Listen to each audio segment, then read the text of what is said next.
오늘 준비한 고기부터 보시죠. 네이버 쇼핑 장원축산에서 산 통 오겹살 4kg입니다. 절반은 지난 영상 슈퍼 크리스피 삼겹살을 만들었고 남은 절반으로 오늘 동파육을 요리합니다. 참고로 돼지 껍데기의 도장은 식용색소라 먹어도 됩니다. 언제나 그렇듯 육식맨의 세계 요리는 현지인의 레시피만 조사합니다. 중국어 영상만 30개 이상 보고 틀을 잡았는데요. 제가 중국어를 알아듣지 못하기 때문에 CC리라는 분의 영어 영상을 기반으로 레시피 디테일을 잡았습니다. 항저우 지방 정통 동파육 조리법은 4단계로 요약할 수 있습니다. 삶튀 졸진, 삶고 튀기고 조리고 찐다. 말만 들어도 보통 요리가 아니죠. 먼저 껍질을 칼로 긁어서 혹시 남아있을지 모를 털을 제거합니다. 토치로 한번 그을리면 더 확실히 제거할 수 있죠. 그러면 1단계 삶.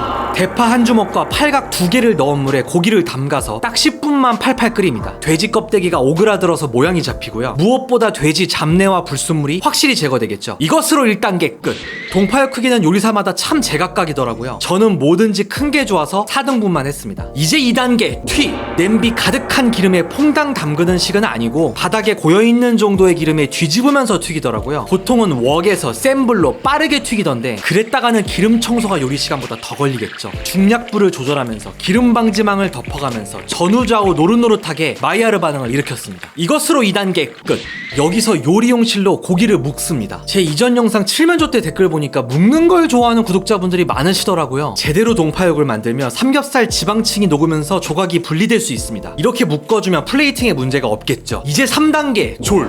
정확한 계량은 영상 설명란을 참고해주세요. 먼저 대파를 냄비 바닥에 빈틈없이 깝니다. 생강은 편으로 썰어서 넓게 배치하고요. 이 위에 고기를 올리면 오래 끓여도 바닥에 타지 않습니다. 간장으로 양념의 베이스를 잡습니다. 이것은 노추입니다. 아주 진한 간장 같은 거라고 보시면 되는데요. 네이버 검색하면 2,000원대에 살 수 있고요. 보시다시피 잉크를 붓는 것처럼 색이 아주 진하죠. 다음은 중국 전통주인 샤오싱주입니다. 이 술이 동파육 판독기입니다. 이걸 넣어야 진짜 아니면 가짜라는 거죠. 육식맨 재료구매 역사상 이 샤오싱주가 가장 힘들었습니다. 주류 온라인 판매는 한국 전통주만 가능한 거 다 아시죠? 그러니까 술은 무조건 오프라인에서 찾아야 하는 거예요. 제가 마포구민이라 서울 서쪽에 있는 모든 주류 전문점에 전화를 돌렸는데요. 샤오싱주, 소홍주 자체를 모르는 가게가 절반이 넘었고 심지어 차이나타운으로 유명한 대림동에서도 없더라고요. 와 진짜 이땐 동파육은 안 되는 거구나 하고 그냥 단념했었어요. 하지만 근성으로 몇 주 뒤에 다시 전화를 돌려보니 가자주류 목동점에 딱 한 병 있다 하셔서 바로 양천구로 달려가서 2만원 주고 결국 샀습니다. 다행히도 보람차게 이렇게나 많이 들어갑니다. 다음으로 생수를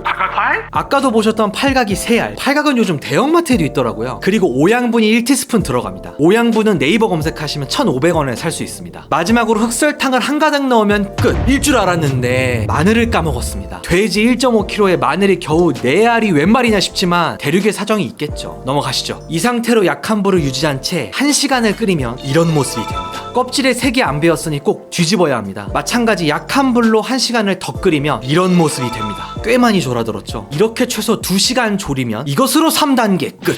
이제 4단계 찐. 집에 있는 제일 큰 냄비를 꺼내왔습니다. 4단계에 도달해서야 치명적인 실수를 깨달았습니다. 고기 윗면, 옆면 전부에 수증기가 닿아야만 하거든요. 층층이 쌓는 중식 찜기가 있다면 전혀 문제가 아닌데 가정용 냄비와 찜기의 크기로는 2조각씩 나눠서 찔 수밖에 없었어요. 대형 찜기를 구비하던가 고기를 작게 자르던가 뭐라도 미리 해야 했는데 속절없이 시간이 2배로 들게 된 거죠. 1시간. 약한 불로 1시간을 찌고 나면 이런 모습이 됩니다. 이것으로 4단계 끝. 남은 육수는 체에 거른 뒤 전분을 넣어 농도를 만들면 소스가 됩니다. 위대한 시인 소동파가 백성들을 위해 만들었다는 요리 동파육. 천년의 세월이 흘러 구독자 여러분을 만납니다. 워머 취법.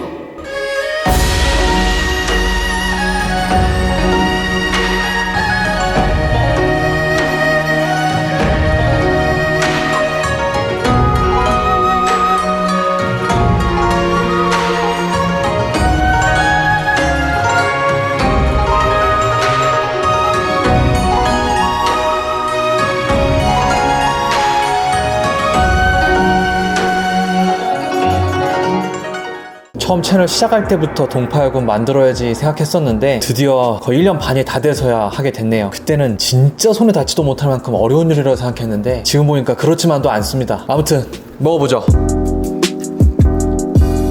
와우, 젓가락으로 가는 겁니다. 별로 힘도 안 주고. 아우 엄청 뜨겁네.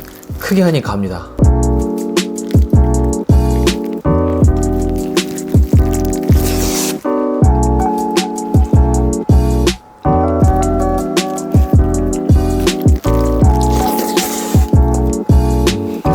부드러움의 가장 결정적인 증거가 이 오도독뼈 보이세요? 이게 이렇게 투명하게 됐어요. 이게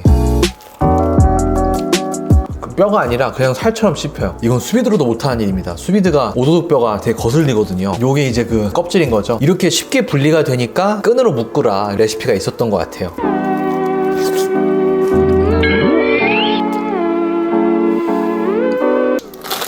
이렇게 잡곡밥을 먹습니다. 밥에 얹어서 먹어봅니다. 아, 그냥 젓가락을 나이프처럼 쓸 수 있어요. 너무 부드러워서.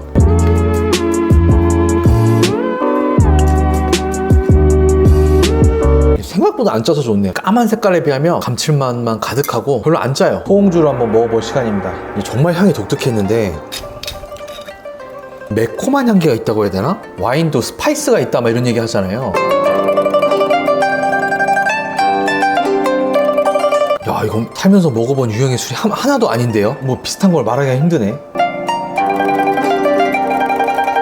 텁텁하고 떫은 맛에 이상한 끝맛이 있는데 소홍주는 제 입맛에는 좀 안 맞네요. 이거를 제가 그냥 평소에 한 잔씩 마시고 이런 건 좀 상상하기 힘든 것 같아요. 샤오싱주에 대해서 해박하신 분들은 이 색깔 한번 보시고 이게 정상적인 상황인지 댓글 한번 부탁드리겠습니다. 맛이 이제 완전 낯설지는 않은 게 오양분하고 팔각 이런 걸 넣었잖아요. 그게 이제 오양족발에 넣는 향신료들입니다. 그래서 같다는 절대 아닌데 낯설다는 느낌은 없어요. 약간의 아쉬움은 있는 게 삼겹살을 구워 먹는 이런 것들은 비계는 비계지만 구우면서 기름을 쫙 빼잖아요. 이거는 그런 과정이 없이 사실 기름을 머금은 채 계속 끓이는 스타일이기 때문에 동일한 양의 삼겹살을 먹는 것보다 조금 느끼하게 느껴져요. 그러니까 특징이자 한계인 것 같아요. 이거를 이제 특식으로서 미식으로서 서너 조각씩 먹는다? 그거는 최고.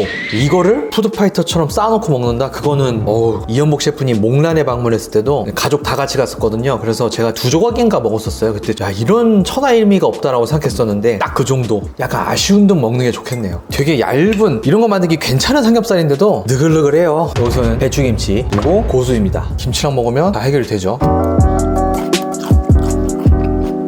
상쾌해. 잘 익었어. 하나 더 먹어야죠. 끈 열어주고 쑥 들어가서 아이고 뭐 이건 뭐 당연한 거야. 이제 김치와 고수와 함께라면 그 어떤 비계도 두려울 게 없지. 먼저 먹는 거죠.